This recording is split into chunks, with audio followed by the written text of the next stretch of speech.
Hi, everyone. Welcome to another live event of the MIT MicroMasters in Supply Chain Management. I am Miguel Rodríguez Garcia, a researcher at the MIT Center for Transportation and Logistics. I'm the course lead for SE1X Supply Chain Fundamentals. So first, I just want to thank everyone for joining us today. And this is the first live event of the fall series, which is a series of cross-course live events for SE1X Supply Chain Fundamentals and SE3X Supply Chain Dynamics. And that's why I'm really happy to be co-hosting this live event today with my colleague, Paulo Sosa Jr., course lead for SE3X. Hi, Paulo, how are you? Hey, Miguel. Hi, everyone. Thank you for the introduction. It's great to be here with you all. We are excited to share some great insights about supply chain in this live event. So today we're going to follow this agenda. First, our guest speaker will give us a presentation that will last around 25 minutes. After that, we will have some time at the end when she will answer questions from you guys, from our audience. So we encourage you to participate and use the Q&A feature in Zoom, not the chat box, but the Q&A feature. Then Miguel and I will take those questions and channel as many as we can to our speaker. And before we introduce our guest speaker, we want to share something with all of you. Right, Miguel? Yes, that's right, Paulo. So we just want to remind everyone that verification for both courses, SE1X and SE3X, still open. We'll be posting the verification links on the chat right now. So remember, verification is really important for those of you guys who are taking the courses, because it's the only chance to get the certificate from MIT upon successful completion. And it's also the best way to support the program. And that will allow us to keep us giving away this content for free to thousands of learners around the world. So if you like the content, if you like these events, please verify so we can keep doing this for you guys. And without further ado, let's introduce our guest speaker, Paulo. All right, so today we are honored to have Niranjini Kumar as our guest speaker. She is a management consultant at McKinsey. As a consultant, she has experience across different industries. Most of her work focuses on operations strategy and procurement. That's why today she's going to be talking about strategic sourcing and supply chain, and she will be sharing with us how to elevate the role of procurement professionals to add more value to companies. Niranjini holds a master's degree in supply chain management from MIT. She was part of the 2021 blended cohort. So she's also a MicroMasters alumna, which means she passed all courses from the MicroMasters program, like many of you are doing right now. And as you may know, one among many other benefits from earning the MicroMasters program credential is that you become eligible to apply to the SEM Blended Masters program at MIT, just like Niranjini did, and also to other universities around the world. So welcome, Niranjini. Thank you, Paulo and Miguel. Looking forward to meeting you all here. Yeah, thank you so much for joining us. So let's get started. The floor is yours. Awesome. So let me share my screen here. And as Paulo mentioned, we're really going to be talking about strategic sourcing and supply chain. Okay, so before we go on, just a bit of quick introduction about myself. I saw some of the folks here are from Canada too. So hey to everyone in Canada. So I am from Toronto, Canada.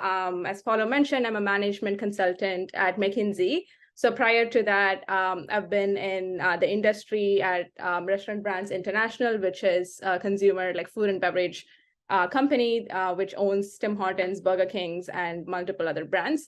So I used to work in their procurement strategy team for about 6 to 7 years.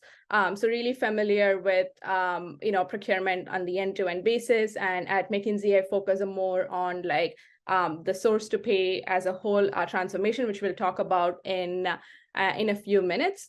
So really like a lot of my life has just gone into procurement.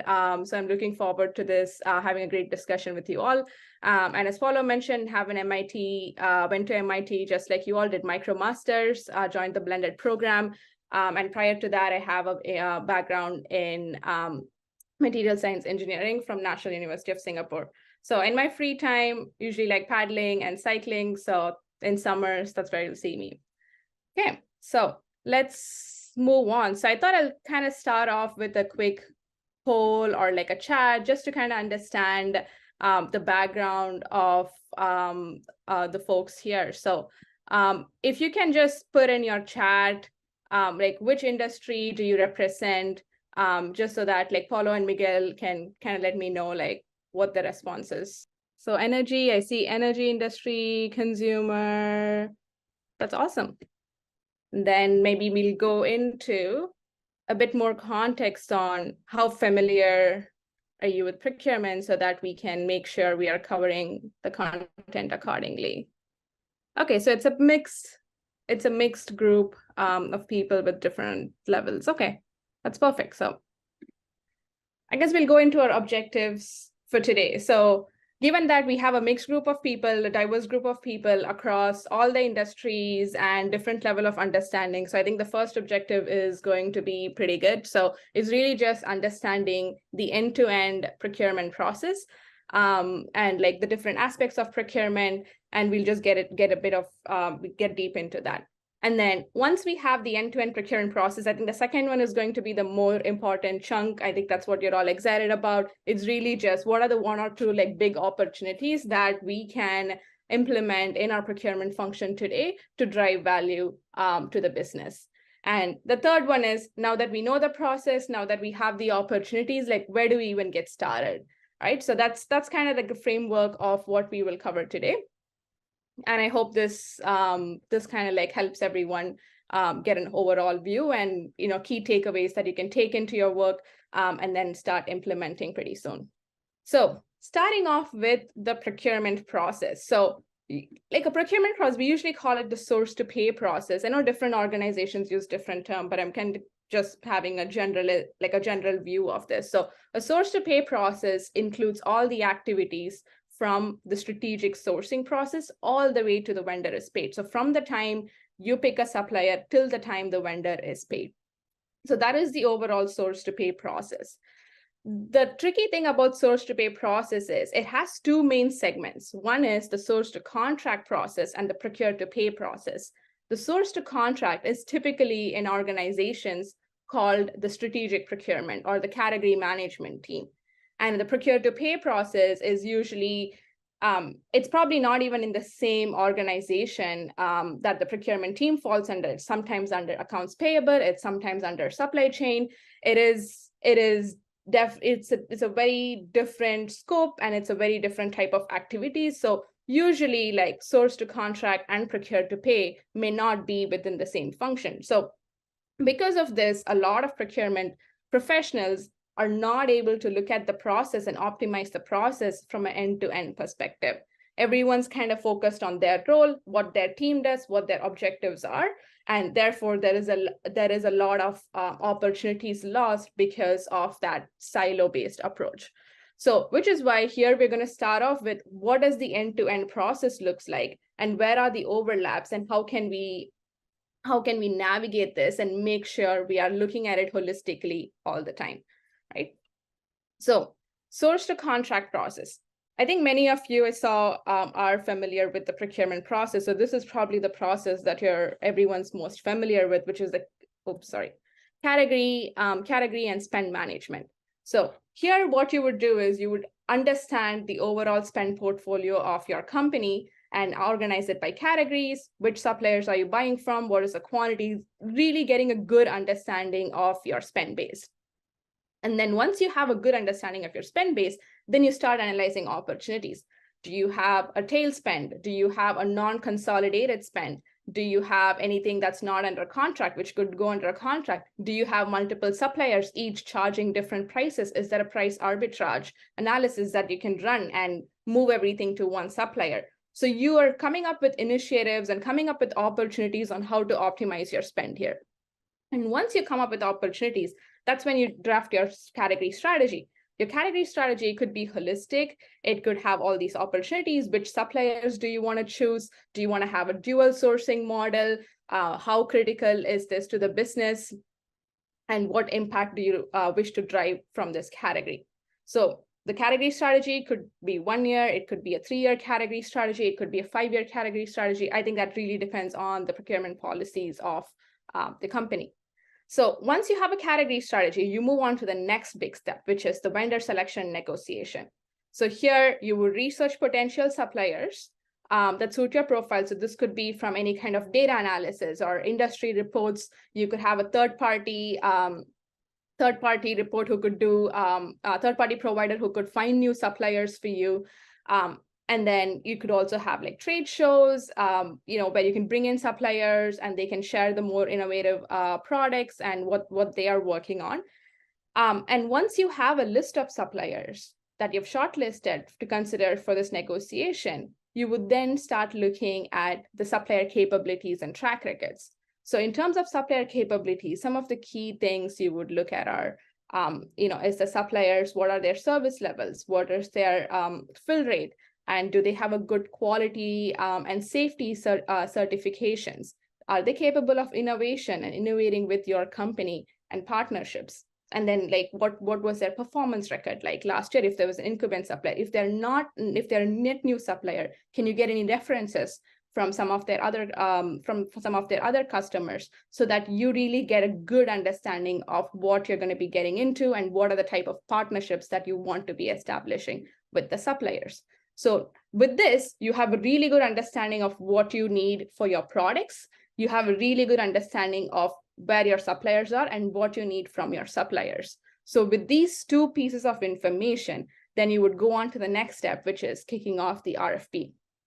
And I know most of you are familiar with the RFP at some capacity or the other. So you would have different rounds of RFP and you would negotiate terms. And this is where the bulk of the procurement, or this is what people assume the procurement job is, which is really just the one step, right? People ignore all the other steps, but this is kind of that step that procurement is generally known for. And then comes the next part, which is contract management. This is, again, one of the parts that's usually missed out on the contract management piece, because once you have the cost, it's not just the cost that drive value to the organization. Do you have a good payment term structure? Do you have SLAs into the contract? Do you have KPIs? Do you have any penalties if the supplier doesn't achieve the fill rate? Do you have a quality standards that you're holding the suppliers accountable to? Because once you sign the contract, you're going to be fixed with that supplier for 3 to 5 years. So have you thought about your product strategy and your business strategy holistically, and have you incorporated all the SLAs and the relevant KPIs into the contract? So that becomes a huge driver for category management. So this is kind of the source to contract or the category management side of procurement. But then once everything is done, it moves to the other side of procurement, which is procure to pay, which is technically the handoff happens in the master data management side, right? So this becomes very, very critical. I know a lot of category managers do the contract, and then, I've seen companies where the contract is done and then the invoices come in, there is mismatches, there's price discrepancy. Not only is this value leakage, but it's organizational effectiveness impact. So this is where master data management becomes a very crucial part, which is preserving the value that is captured by the procurement team. So once you have the new suppliers onboarded, have you onboarded them onto your ERP or all the relevant databases? Have you updated the prices? Have you updated the payment terms so that you're preserving the cash flow? So master data management preserves all the values that's captured, all the hard work that's done is preserved in the master data management category. And once all your databases are clean, and then goes to the procure to pay side, which is someone sends a requisition for a new product or services. For those, I saw a lot of folks in the energy sector. So in this, someone from the field would place an order for a pipe or a valve. And then that would go into the buying team, which consists of the procurement buyers, who would then generate and communicate purchase orders. And then once the purchase orders are received by the suppliers acknowledge it, and then it comes to the invoice processing. The invoice processing is also a very crucial part of the procure to pay process, because typically in large organizations, this is an outsourced function. So how do we make sure our company's policies are translated or transferred to the outsourced company, and how are we ensuring that the standards are adhered to? And at the same time, we want to make sure the invoice processing is automated, it's efficient as possible. Because if there are issues with the invoice, which directly impacts the supplier because now it results in more rework for the supplier, and the supplier will pass on that cost back onto you. So, and once the invoice processing is done, the invoice processing aspect checks if the invoices are matching against the POs, sometimes matching against the contract. They do all the checks, and if it's all perfect, then it goes on for the payment processing. So this is how the whole S2P process looks like. So every decision that we make upstream in terms of category management, it's really important to think about the impact that would have in the downstream. For example, if you do a tiered discounts, or if you do a volume-based rebate, it's easy to put it on a contract, but then do you have the relevant features and fields in your ERP to capture those? Have you trained your accounts payable team to actually check for those volume-based rebates? Because you can negotiate a great volume-based rebate, put it on a contract, but if you don't have the infrastructure and governance in the procure-to-pay process to capture that, you are not going to see that value in your P&L at the end of the day. So this is why it's important to always look at procurement in a holistic fashion. So moving on, right? So I think one thing that's very clear from that slide that I showed, or from the example that I shared, is procurement is all about value. So every step has value associated with it. Every dollar that you're saving in one step, we want to make sure it moves throughout the entire value chain, and at the end of it, you're capturing at that last step. But I just want to pause here for a minute.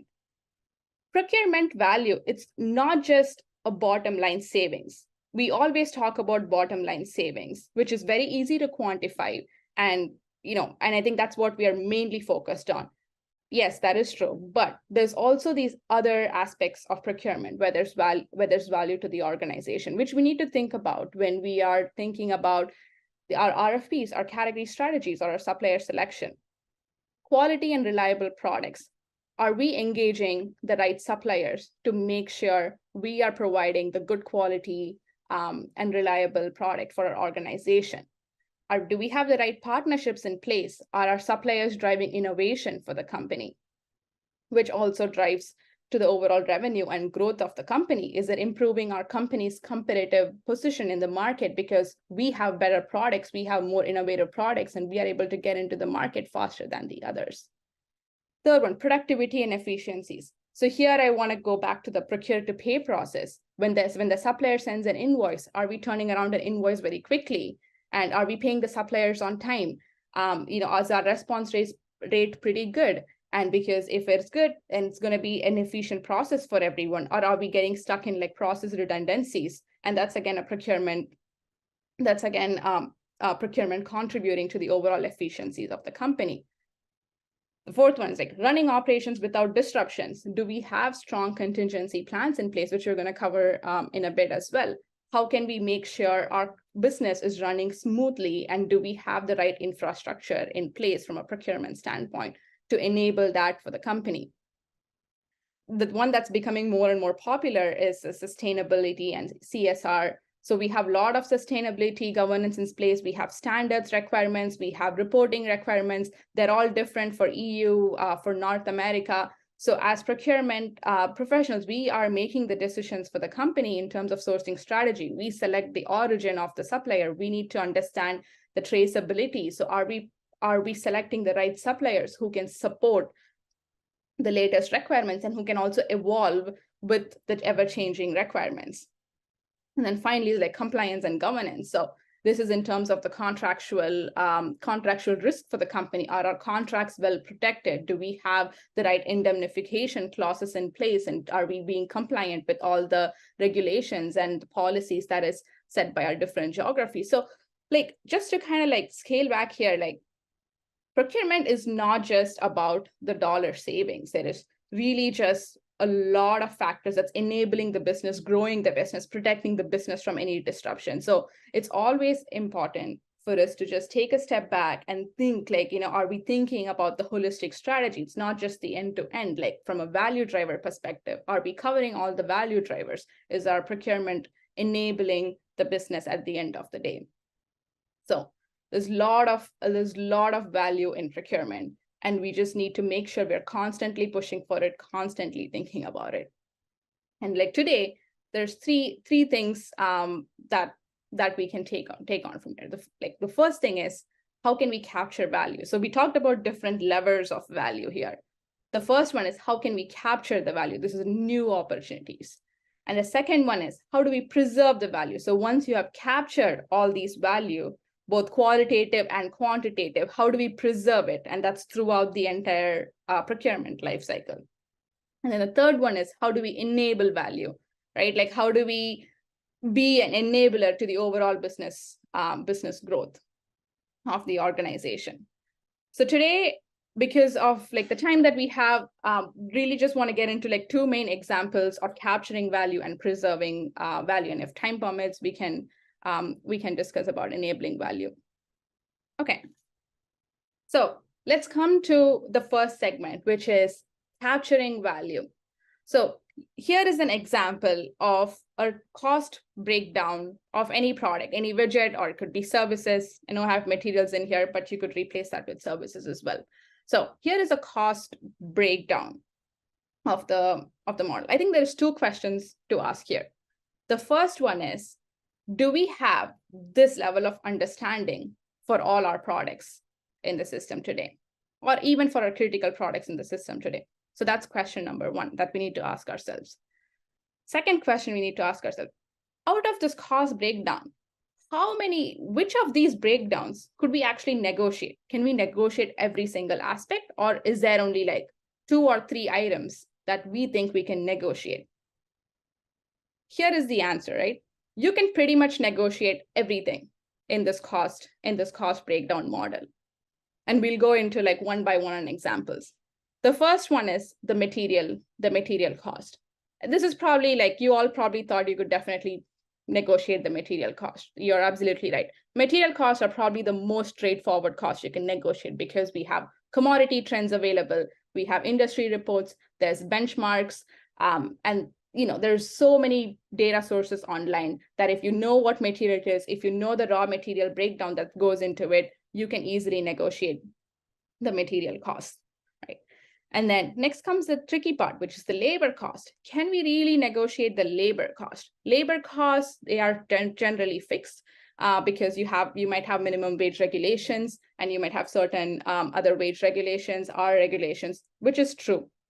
But the labor cost really pushes the thinking on, how can we make the process better? How do we make the manufacturing better? Are there any wastage? Are there any time efficiencies? Are we running the plant like as fast, as much as we can? Is there automation opportunities available? There are so many opportunities that I've seen where sometimes packaging is not very automated. It's pretty manual, but then like you get a tool, and the tool probably costs $30,000 or $40,000. And then once you install the tool, the packaging process is automated, which kind of like make sure the production moves faster, and at the same time, it saves on some of the cost as well. So here we're really just talking about automations and efficiencies. Next one is like utilities and maintenance. This isn't more of a negotiation, but it's more of really understanding how much of your product represents in the overall manufacturing process. So if there is a manufacturing plant, and if they have 5 customers, if your production is running for 20% of the time, are you making sure that you are getting charged for that 20% of the overall overheads? Or like, are you getting charged for something more than what is allocated? And if it's something more, then you need to ask the question with the supplier, hey, why is this higher? Then maybe the supplier would say, oh, there's a lot of changeover because you keep changing from A to B to C within your product portfolio. Then you have a discussion with the supplier. Okay, can I run A for 2 weeks, and then B for 3 weeks, and then C for X number of weeks? In that case, I minimize the changeovers. So these are the discussions that you would have to negotiate this. Similarly for QA and testing, is the frequency right? Are you over testing it? Or do you have requirements that the testing conditions are not easy to replicate, and the manufacturing plant is struggling with it, and therefore your costs are higher? R&D and sales, similarly, like, is your R&D pipeline actually materializing into new products, or are you just having the suppliers build innovation pipeline and it's not really materializing because you're not giving the right instructions? In that case, you can provide feedback to the R&D team to make sure that we are having a good pipeline that's materializing.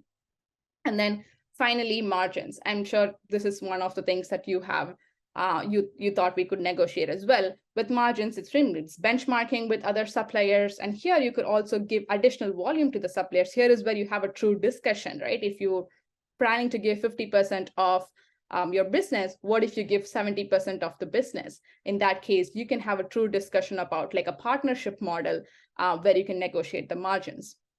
And then freight, again, that's a more straightforward one as well, where you could have another freight forwarder provide quotes, or you could look at your internal trucking company, get the quotes, and you could really compare from like 2-3 sources on what would be the best cost for the lane, right? So pretty much you can negotiate everything in a should cost model and drive savings, right? So here, when you see the should cost model and the supplier cost, there is opportunity over here. But then there's like, how can we really make this happen, right? This is not an easy task.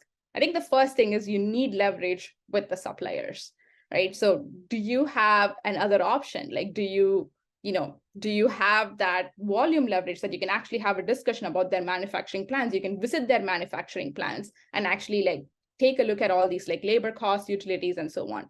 The second thing is you need a partnership model. If you have a very transactional relationship with a supplier, they are not going to open up the books and give out the costing for you. So do you have a partnership model with them? What do they have to get out of this relationship with you? So we need to make sure we're establishing a win-win relationships when we are doing this. And the third one is our internal resources and time. Doing this is not easy. So having this level of breakdown for every single product, for every single supplier is not an easy task. And this also combined with the benchmarks and you making a should cost model, this is a huge time consuming task. So we really need to prioritize which products are we going to do this for? And that takes time and resources at the company's end. So that is one of the key watchouts as well. So how can we actually capture this, right? I'm just going to quickly skim through this. So first step, we saw a cost breakdown that was in the blue color. And then we get the market insights and we understand the value drivers through research, through factory visits, and you take a look at your company's policy or R&D pipeline, you understand the value drivers of this, and then you build the should cost model. And then once you develop the should cost model, that's what you would incorporate in your RFP. And here is the main thing. Again, there is a value loss here, which is once you have a should cost model in your RFP, it doesn't stop there. You need to maintain the should cost model. And this is through your contract process. And once you have the contract process and also through your master data process, again, that's where the value capture gets lost. So preservation comes again in place. So every 6 months, maybe you take a look at commodity cost. Every 1 year, you take a look at the labor cost. Maybe every 1 year, you take a look at your QA requirements. How do you preserve this? How are you sustaining it and driving this forward and forward? And not doing it as a one-off exercise. So otherwise, you're gonna lose the value that you captured as well. So that's really like on one example of value capture.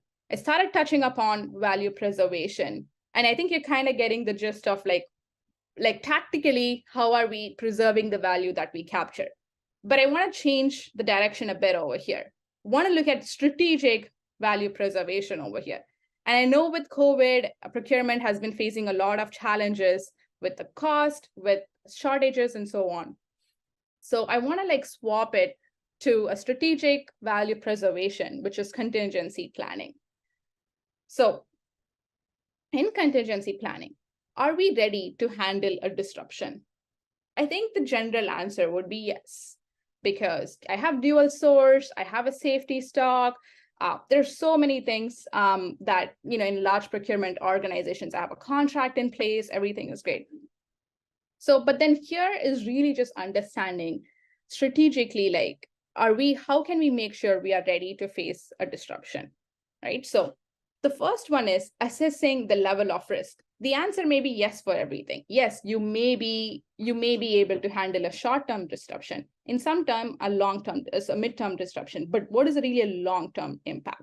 So short-term disruption could anywhere be like a plant shutdown, or like there's a small failure, or there's a changeover, so on. Mid-term could be anything from like labor strikes, power shortages, like prolonged power shortages. A long term could really be something more on the infrastructure in and around the factory, like roads, transportation systems, or there's a factory issue, and that would be like a long-term disruption. So when you're thinking about handling a disruption, it's not just a yes or no. It's really just yes or no for the different types of disruption. So it's really getting into the next level of granularity over there. And then once you determine if you're ready to handle a disruption, the next thing is like assessing the level of risk or like impact of risk. So which is going to be a huge impact? Obviously, the short term might not be a huge impact. So there's no there's no point putting a lot of effort in there. But then we really need to start thinking about the midterm and the long term and what is the risk? What does this mean for our organization? Does it mean we just move on, or do we replace another product, or does it really going to stop our business and impact the revenue and the growth of the company? So that's the question we need to ask. Like, what does this mean? What does a supply shortage mean for the organization? And this could be different for different products, right? So that's the level of granularity that we need to get to. And then once you have that, you could do a stress test or run a data analysis or do a role play on like what would happen in these scenarios and how can my supply chain respond to it. Maybe we'll take an example in the next page, but really just getting into the details. And then you draft a contingency plan. So you put a plan in place, and then you contractually, either it can be a contract, or you can make sure you have preventive measures in place, or maybe it's an R&D plan to approve an alternate product. So how are you putting a plan in place and ensuring you're making sure that this doesn't happen in the future? So that's really like holistically how we think about contingency planning.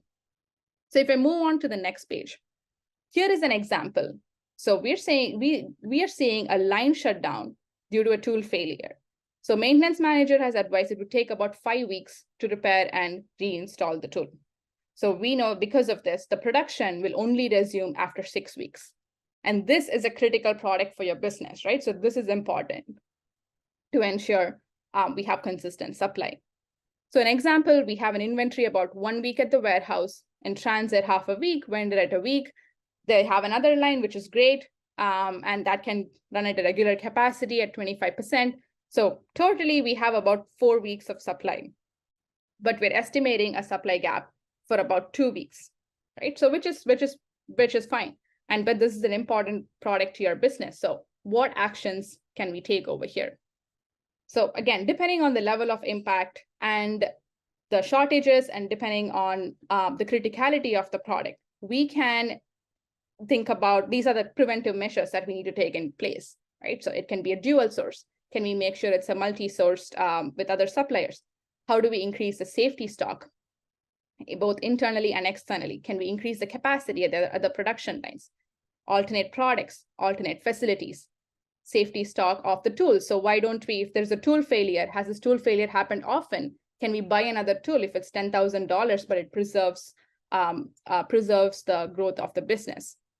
So here are some of links. Here is an example, right? Here are all the things that we need to think about as procurement professionals. It's not just on safety stock, but there's a lot of other factors in terms of strategy and the level of detail to which we get to. But again, going back to the question of like, what is the balance, right? Like we cannot do this for every single product. We cannot have multiple suppliers approved for everything. In that case, you are not consolidating your spend, you're highly fragmented. The balance is the probability of occurrence. Like what is really the more probable occurrence with this? Maybe it's a short term and a midterm. Maybe you think a long-term disruption is not going to be highly probable. The second one is supplier performance. Is the supplier consistently delivering, or is the supplier always running into issues? And the third one is cost. You can buy tools, you can increase your safety stock, but safety stock is cost as well. How are you kind of balancing it? Are you having the right safety stock for the right products, or are you having safety stocks for some of the transactional products that's actually not required, right? And how can we enable contingency planning? Like, just thinking about like a carrot and stick approach. A carrot approach would be like having great partnerships with the supplier. Suppliers think it's a win-win relationships, and they want to make sure that your business grows because they are invested in your business. And the stick approach here would be like contractual requirements. You just put it in your contract. Hey, you need to make sure you have tools for me. You have 4 weeks of safety stocks, and that's the stick approach, right? So And another example of how we can think about procurement holistically end to end and not just limited to cost, to the cost constraints that we have. I'm going to quickly move on. I think we are almost approaching time. So we saw two examples of like value capture and value preservations. But like I said, that's just very one-off example for one of these pillars. We have so many value, like we have so much value across the whole value chain. And really think about enablement is really digitization, automation, eliminating redundancies from the organization and so on. So when we think about it holistically end to end, I think we would be able to drive more value and also have a strategic play with the business, have a strategic seat along with the right stakeholders, and enable the growth of the business. And just thinking about like, where can we get started, right? I think the first thing when you saw all these things is data. You just need a baseline data to start off with. And then second one is really just having the right metrics and targets. Are we tracking metrics regularly? Do we have the right targets? And are we constantly pushing our aspirational targets? And how do we have the right processes in place to govern the whole end-to-end chain? And do we have the right governance? And do we have the right digitization and automation to enable the overall process? So these are kind of things where we should start thinking about so that we can take these information and start acting on an end-to-end transformation. Perfect. It was a great presentation. Thank you so much. You touched so many relevant topics here. I'm pretty sure the audience appreciate this as well. We have more than 300 people connected to us, which is great. So let's start sharing some questions. The first one I have here is from Polinio. So he is asking about supplier relationship management. So is supplier relationship management, SRM, considered a part of source to contract, procure to pay, or is it a different process as a whole?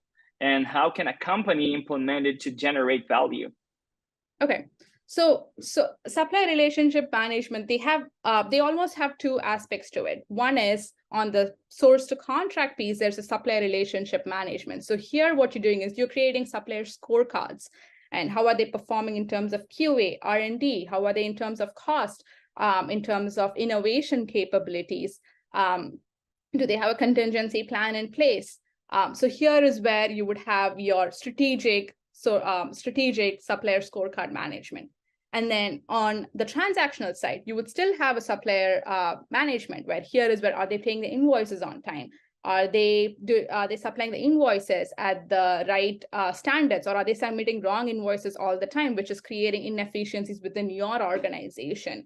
And are the invoices priced usually matching the POs at a good rate? Are the payment terms compliant? So you almost have two aspects of SRM in the company. But I think irrespective of what you have, I think they should all be talking to each other and working as silos. If it's if it's in the strategic side, if you have an SRM in the strategic side, do you have the regular cadence in place to get the information from your transactional, the day-to-day people who are actually seeing the issues? Are you feeding that into your scorecards? And sometimes you might have a supplier relationship just on the procurement, procure to pay aspect. So how are you consolidating your reports and sending it to the relevant category manager so they are taking the relevant insights from it? So it can be either in either organizations, because it doesn't really matter. But what is usually lacking in organization is the two teams talking to each other. And that's what's really helpful in enabling. And to your next question, how can this inform strategy, right? So I think this is where having a more balanced scorecard would come into play. So when you're putting into supplier category strategies in place, have a supplier scorecard in every single category strategies. If you're putting a category strategy for, let's say, valves, have one page for each of the supplier scorecards in there. If there are 5 suppliers, have 5 pages for the scorecards in there. Review the scorecards before you make a decision on your supplier award, right? So in that case, you're using the scorecard, you're using the information to drive strategic negotiations. And if a supplier comes and tells you like why you didn't pick, even though the cost was higher, show them the scorecard, be transparent with them on the scorecard. Say you're great on price, but compared to the other suppliers, you are not very collaborative on Q&A, or your R&D capabilities are not up to the match. Are you able to invest in additional resource? Do you have pipeline opportunities? If you are able to do that, we will consider that we will consider you for the RFP. So this is really how you can merge your day-to-day information, your strategic information, and take it to the contracting information. So information is just available everywhere, and the same information across the whole procurement organization. Hope that. Thank you, Niranjini, for sharing. We have a lot of questions. We are not going to have time to address all of them. I'm just letting the learners know. But if you guys are okay, we can go to a couple more questions. So Nifasat Nausing is asking if you can clarify a little bit about the should cost model in terms of bottom line savings, because he wants to know more about that. And I also have a follow-up question, because I've been working on cost analysis my whole life. So I don't know if, as a procurement expert, you have any kind of like rule of thumb to guide procurement analysts where they should look first. Maybe it's just a higher cost, but maybe there is something else behind the scenes that can be also valuable for our learners on where to put their efforts. There. Perfect. That sounds good. So great question. So on the should cost model, like how does it drive bottom line savings, right? So here is an example of what the cost you have received from the suppliers. So here, all the blue bars are the cost breakdown that the suppliers provided probably during an RFP. And the green ones are slightly different. I know they're not in the same page, but then the should cost model basically takes these costs and tries to build it up from the bottom up. So if I have, let's say a plastic bottle. So a plastic bottle, if it's $1, so how much plastic goes into the plastic bottle? The supplier should be able to provide that. Your spec sheets will be able to provide that. So taking that amount of plastic that goes into the bottle, so that will be your material cost. And you can compare that with the plastic pricing, depending on the type of plastic. You can get the index easily, like how much a pound of plastic would cost. And then maybe you add a yield factor, right? Because in the manufacturing, you have some manufacturing losses, maybe a 3% or a 5% loss over there. So with that, you can actually build up what a plastic cost should be. And then you have the cost that the vendor has provided. So if the vendor has provided $2 and your should be cost based on your index is $1, so that is your $1 savings. Can you take your should be cost to go to the vendor and say, hey, I looked at the plastic price and it's costing me only $1. Why do you have $2 in there? And that's the negotiation. You take that data into the negotiation and come back with some savings. And that's how it's going to drive bottom line. And how it would also work is the supplier is probably using a different range of plastic prices over 12 months. Maybe you can have a 6 months rolling average, or you can potentially even hedge in like very mature procurement organization. You can have the supplier hedge at a particular price. So these are some of the ways that you can bring the model back in. And to your second question on where do you start? The basic things to start would be material costs. Right, that would be the simplest things to start on a commodity-driven, especially on commodity-driven products. And then the margins. The margins are going to be really partnership-driven. So if you have a good partnerships in place, you can really have an open conversation about it. So and then if you're willing to give more business, if you have that piece of the pie available, I think margins would be a great discussion to start. Freight, again, a very easy benchmark. So as you run an RFP, you can get a bunch of quotes from your freight forwarder. So I think the top three things from like a effort versus impact would be material, margins, and freight. Thank you so much for the answer. Yeah, really insightful. Paulo, you want to take the next question? Yeah, sure. So we have two questions here. One I can answer myself, and the other one I share with Niranjini. So the first one is from Shikar. Shikar is asking which SCX course would be most relevant to build knowledge around the topics covered in today's webinar. So for sure, SC3X and SC1X, supply chain dynamics and supply chain fundamentals. So Niranjini shared about risk management, interactions with suppliers, also when to place an order, make some calculations. So these topics are well explained and covered as well in these two courses, SC3X and SC1X. And you can enroll yourself The verification deadline for 1X is Wednesday, right, Miguel? And yeah, for in 2 days from today. Yeah. In 2 days. And for 3X in the other week. So you can use the links we have shared in the chat box to enroll yourself. And now the question to Niranjini. So Siva is making, actually is asking, can you talk about digitalization and AI influence in procurement? Yeah, no, awesome. So I think that's a great question, because that is becoming more and more popular these days, right? So let me go to digitization first and then go into AI. So in terms of digitization, I think this is a lot of companies are moving towards it. There is still a lot of opportunities over here. Digitization could be as simple as having a very efficient ERP systems that's capturing your spend base. So you don't have to manually go over and do this. In a lot of advanced ERP systems or ERP interfaces, this should cost model can be done within the ERP. This is not a manual Excel activity that's going to take time and effort. So that's more on the category management side. And on the category, the procure to pay side, this is basically interface of invoices. So invoices and POs are done manually today, but with digitization, you could generate a PO that would interface directly with the supplier's ERP. So they would directly receive the PO and they can flip the PO into an invoice. So in that case, you're reducing a lot of manual. This whole invoicing processing bucket is highly automated. This is becoming more and more touchless day by day. A lot of advanced company with high digitization have touchless invoices, about 90-95% targets, which means no single human being is actually touching an invoice. When the invoice is being touched, it's only to handle discrepancies and exceptions when the price doesn't match and so on.